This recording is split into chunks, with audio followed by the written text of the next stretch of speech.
মাননীয় প্রধান উপদেষ্টা তার নিরপেক্ষতা হারিয়েছে এবং এইভাবে যদি চলতে থাকে তাহলে যে সংস্কার কমিশন আছে এখনও তারা খুব বেশি অগ্রসর হতে পারবে না। মাননীয় প্রধান উপদেষ্টার লন্ডন সফরের কিছু কিছু বিষয়ে আমরা আপত্তি জানিয়ে এবং প্রশ্ন করে একটা বিবৃতি আমরা দিয়েছি। আমরা যে জায়গাতে প্রশ্ন তুলেছি যে উনি জাতির উদ্দেশ্যে একটা ভাষণ দিয়েছেন, ভাষণ দিয়েই টেলিভিশনে একটা তারিখ ঘোষণা করেছেন। তো এখানে যদি কোনো পরিবর্তন হয় আলাপ আলোচনার মাধ্যমে এটা হতেই পারে, কিন্তু সেটা ভালো হইতেও যেহেতু উনি একটা টেলিভিশনে কমিটমেন্ট করেছিলেন, বাংলাদেশে এসে আবার কথাবার্তা বলে এটাকে উনি রিভাইজ করতে পারতেন, কিন্তু সেটা উনি করেন নাই। দুই, আমরা বিস্ময়ের সাথে দেখলাম যে উনি একটি দলের প্রতিনিধির সাথে জয়েন্ট স্টেটমেন্ট করেছেন, যৌথ বিবৃতি। এটা পৃথিবীর ইতিহাসে রিপিট হয়েছে, আছে কিনা আগে এক্সাম্পল আমাদের জানা নেই। বিভিন্ন দেশের সরকারের সাথে প্রধান বিরোধী দল বা পার্লামেন্টের প্রতিনিধিত্বকারী দলগুলোর সাথে মিটিং হয়, কারণ তখন তাদের একটা স্ট্যাটাস ডিফাইন্ড। তো এখানে বহুদলীয় গণতন্ত্রের 100-এরও বেশি দল আমাদের দেশে আছে, তাহলে তো এমন এক কালচার তৈরি হবে উনি যার সাথে কথা বলেন একটা জয়েন্ট স্টেটমেন্ট করতে হবে। আমরা মনে করি এটা নজিরবিহীন ছিল এবং এটা প্রপার ছিল না।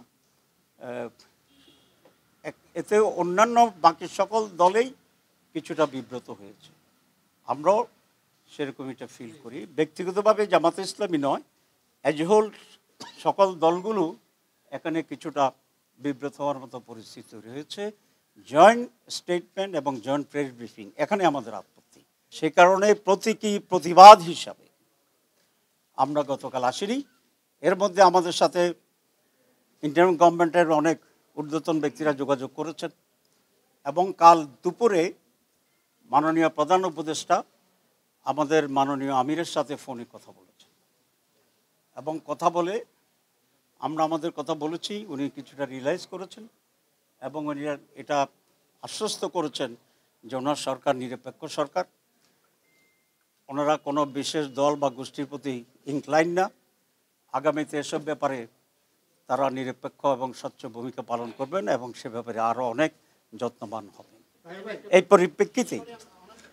পরিপ্রেক্ষিতেই ওনার সাথে কথা বলা এবং অন্যান্য কর্মকর্তাদের সাথে কথা বলার পরিপ্রেক্ষিতে আমরা আজকে আবার আসার জন্য সিদ্ধান্ত নিয়েছি। আমরা কোনো কিছুই অচল অবস্থার সৃষ্টি হোক সেটা আমরা চাই না। আমরা সবসময় ইন্টারিম গভর্নমেন্টকে সহযোগিতা করে আসছি। সরকার নির্বাচনকে যদি সুষ্ঠু স্বচ্ছ করার জন্য কঠোর না হয় তাহলে আরেকটা হাসিনা মার্কা নির্বাচন এই দেশকে রক্ষা করতে পারবে না। স্বরাষ্ট্রমন্ত্রীকে দেখলাম হঠাৎ করে পত্রিকায় যে লেভেল প্লেইং ফিল্ড তৈরি হয়ে গেছে, আমরা প্রস্তুত আছি। দেখছেন কিনা আপনারা? আমার কাছে এটা মনে হইল যে উনি লেভেল প্লেইং ফিল্ড কীভাবে বোঝায় উনি বুঝে না। যিনি একটা বিল্ডিংয়ের তালা খোলার মতো ব্যবস্থা করতে পারেন না এক মাসেও, 300টা কনস্টিটিউয়েন্সিতে উনি কীভাবে আইনশৃঙ্খলা রক্ষা করবেন, এটা খুবই একটা বিস্ময়ের ব্যাপার। আমি ওনাকে সংযতভাবে কথা বলার জন্য অনুরোধ করছি এবং লেভেল প্লেইং ফিল্ড কী হবে নির্বাচনে কাকে বলে এটা বোঝার জন্য ওনার কাছে অনুরোধ করছি।